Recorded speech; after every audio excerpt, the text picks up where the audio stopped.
Et quand t'as compris ça, t'es libre. T'es complètement libre de tout et de tout le monde. Dans mon dernier voyage, on m'a souvent demandé si j'avais peur. Oh, santé, vous n'avez vraiment pas les lumières à tous les étages. Vous n'avez pas peur avec qui vous montez et tout, madame? Et la réaction par défaut, ça aurait été de m'approprier cette peur et de l'intérioriser. On a tous tendance à appréhender ce que les autres pensent de nous et à être touchés de ce que les autres vont penser ou dire, de ce qu'on va faire ou ne pas faire. No, now you're covered in the sun. No. Sorry. No, I'm enlightening you. Mais on peut s'immuniser de la peur du rejet et on peut devenir une surface imperméable à ce que les autres vont penser ou dire de nous. If you want to sit, Je m'explique. L'autre n'est qu'un miroir. C'est une théorie du psychanalyste Jacques Lacan pour qui notre identité personnelle se construit à travers notre captation de nous-mêmes au travers des autres. Dans ma dernière vidéo, je dis ceci. En stop quand les gens ils te regardent pas ou ils fuient ton regard. C'est pas toi qui rejettes, c'est ce que tu renvoies d'eux qui leur fait peur. Et en disant ça, je me conçois comme un miroir. Et c'est vraiment extrêmement puissant, tu vas comprendre. On a tous une image de nous-mêmes à laquelle on aspire, un genre de moi idéal et une idée que l'on se fait de ce que l'on est actuellement. Et on souhaite tous ressentir une correspondance entre la façon dont on conçoit le moi idéal et ce qui est renvoyé de nous-mêmes à l'extérieur. Par exemple, dans mon moi idéal, il y a la vérité, donc j'agis de manière honnête. On me dit que je le suis à l'extérieur de moi. Mon image de moi est validée et je suis en accord avec moi-même. Et de l'accord entre l'intérieur et l'extérieur naît un sentiment d'union, d'où le fait que l'on se sente bien entouré de gens ayant les mêmes valeurs que les nôtres, autour de gens qui nous ressemblent, en face de qui on se sente correspondre à l'idée que l'on se fait du moi idéal. Tandis que si on agit d'une manière qui sort de la façon dont les autres conçoivent ce que doit être l'incarnation du moi idéal, ils rejetteront ce qui est renvoyé d'eux-mêmes en face de nous parce que ce reflet d'eux-mêmes à l'extérieur ne correspond pas à l'idée qu'ils se sont fait du moi idéal et leur font sentir une désunion entre leur intériorité telle qu'ils la conçoivent et telle qu'elle est reflétée à l'extérieur. Donc, ce que l'autre valide chez toi, c'est ce qui correspond à l'idée qu'il se fait du moi. Et de la même manière, ce qu'il rejette chez toi, c'est ce qui ne correspond pas à l'idée qu'il se fait du moi idéal. Et de la même manière que l'on est inspiré par les gens qui font et incarnent ce à quoi on veut s'identifier, on est plus enclin à rejeter ce qui, à l'extérieur de nous, ne correspond pas à cette idée, cette image que l'on se fait de ce vers quoi on veut tendre. Par exemple, quand j'ai fait du stop, à un moment donné, il y a une jaguar qui est passée à côté de moi. Oh, il y a une grosse jaguar qui arrive, c'est sûr elle me prend pas au stop. Dans cet extrait, je prenais le pari que je ne correspondais pas à l'idée que cette personne se fait d'elle-même, de son moi à elle qui est aisé financièrement, dans la sécurité, dans le confort, etc. Puisque une personne qui en est arrivée à ce niveau de confort dans la vie, il est probable qu'elle rejette un reflet d'elle-même qui est inconfortable, insécurisé et clairement vulnérable. Les autres sont essentiellement des miroirs de toi-même. Tu ne peux aimer ou détester quelque chose chez autrui que si ce quelque chose reflète une chose que tu aimes ou détestes en toi-même. C'est la raison pour laquelle la plupart des gens qui m'ont pris en stop sont des gens qui en ont déjà fait. Parce qu'ils aiment cette partie-là en eux, ils peuvent et ils sont plus enclins à aimer ça chez moi. Donc pourquoi l'exemple de la jaguar, il est si intéressant?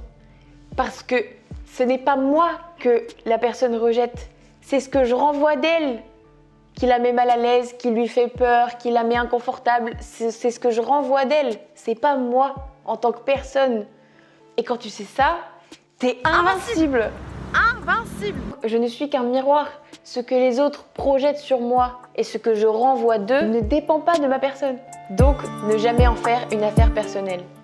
Tu fais une affaire personnelle de ce qui t'est dit parce que tu y donnes ton accord. Mais tu as toujours le choix de donner ton accord ou pas. On projette tous notre propre réalité sur les autres. Les questions qu'on leur pose sont souvent des questions qu'on se pose à nous-mêmes ou alors des questions qu'on voudrait qu'on nous pose. Et c'est la raison pour laquelle, à chaque fois qu'on m'a demandé si j'avais peur, il y a un bébé qui pleure là. Cette personne ne me transmettait pas sa peur parce que je savais qu'elle projetait ses propres peurs sur moi. C'est elle qui aurait peur de faire ça.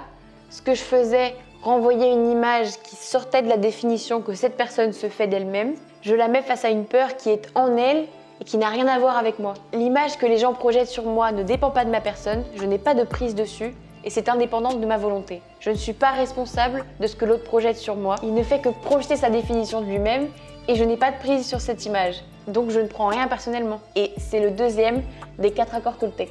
Il parle de rêve personnel comme je parle de l'image de moi à laquelle on veut accoler et il dit: Chacun vit dans son propre rêve, dans sa propre tête. Ce que vous ressentez et ce que vous faites ou dites n'est qu'une projection de votre propre rêve personnel. Tout cela dépend des accords que vous avez conclus.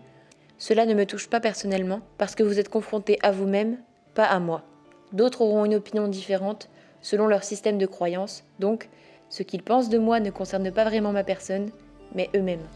Et savoir que ce que les gens rejettent, ce n'est pas nous, mais ce qu'on renvoie d'eux qui leur plaît ou leur déplaît, c'est une libération parce qu'enfin, on ne prend plus rien personnellement, on ne se sent plus concerné. Il va même jusqu'à écrire, même lorsque vous vous faites insulter, cela n'a rien à voir avec vous. Ce que les gens disent, ce qu'ils font et les opinions qu'ils émettent dépendent seulement des accords qu'ils ont conclus dans leur propre esprit. Et enfin, la clé ultime pour s'imperméabiliser, c'est de s'autosuffire.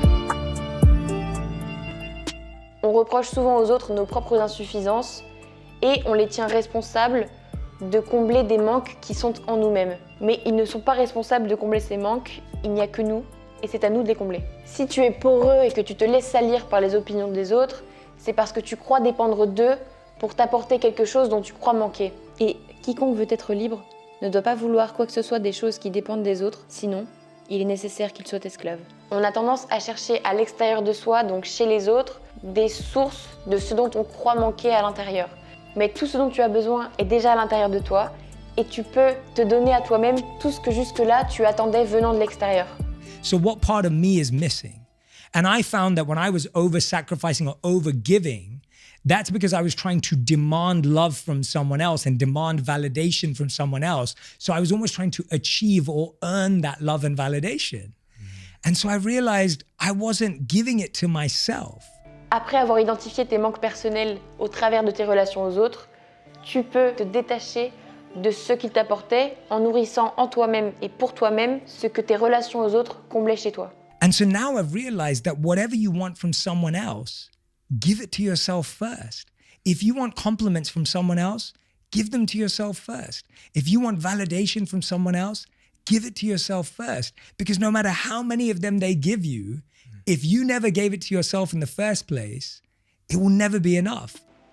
Maintenant, imagine que tu es au bar et tu veux aller voir une telle ou un tel et à ce moment-là, tu crois craindre cette personne. Quand on craint d'aller vers les autres, on croit craindre ce qu'ils vont penser de nous, alors qu'en réalité, on craint le jugement qu'on va émettre sur nous-mêmes en allant les voir. Alors pose-toi la question, quels sont les jugements que tu émets sur toi-même avant d'aller voir quelqu'un? Et comprends que ce que tu supposes que l'autre va penser de toi, c'est toi qui le crée tout seul. C'est le produit de ta propre pensée. L'autre n'est qu'un miroir. I'm not what I think I am. I'm not what you think I am. I am what I think you think I am. Right? And just let that blow your mind for a moment. It's so powerful. I'm not what I think I am. I'm not what you think I am. I am what I think you think I am. Et ça, c'est une super nouvelle parce que comme l'écrit Ruiz dans son bouquin, Même les opinions que vous avez sur vous ne sont pas nécessairement vraies. Donc, vous n'êtes pas obligé de réagir personnellement à ce que vous vous dites dans votre tête. Pas laisser ton cerveau avoir trop de pensées en fait avant et y aller directement en fait. Ok. Sans penser. Ok. Pas, en fait voilà, la pensée ça t'empêche de passer au-delà de la peur. donc on devient imperméable aux gens en comprenant que nous sommes un miroir sur lequel les autres projettent leur définition d'eux-mêmes. Le reflet qu'ils y voient peut leur plaire ou non, cela ne dépend pas de nous, mais d'une projection, d'une image contingente et de leur propre désir de s'en rapprocher. En comprenant ça, on ne prend plus rien personnellement, on est libéré du regard des autres et on comprend qu'il est souvent question que du regard que l'on porte sur nous-mêmes. Et on peut toujours changer et améliorer la perception que l'on a de soi. Pour écrire cette vidéo, mes deux ressources principales, c'était les 4 accords Toltec et le livre de Jay Shetty, de qui j'ai mis quelques extraits dans la vidéo. Si ce contenu plus théorique t'a plu, je t'invite à me laisser un commentaire, checker les bouquins en description, t'abonner, mettre la cloche et mettre ton pouce. Le monde entier peut vous calomnier, du moment que vous n'en faites pas une affaire personnelle, vous êtes immunisé. Lorsque vous comprenez vraiment cela et que vous refusez de prendre quoi que ce soit personnellement, les commentaires et actions des gens ne peuvent pour ainsi dire plus vous blesser. All right, Deb.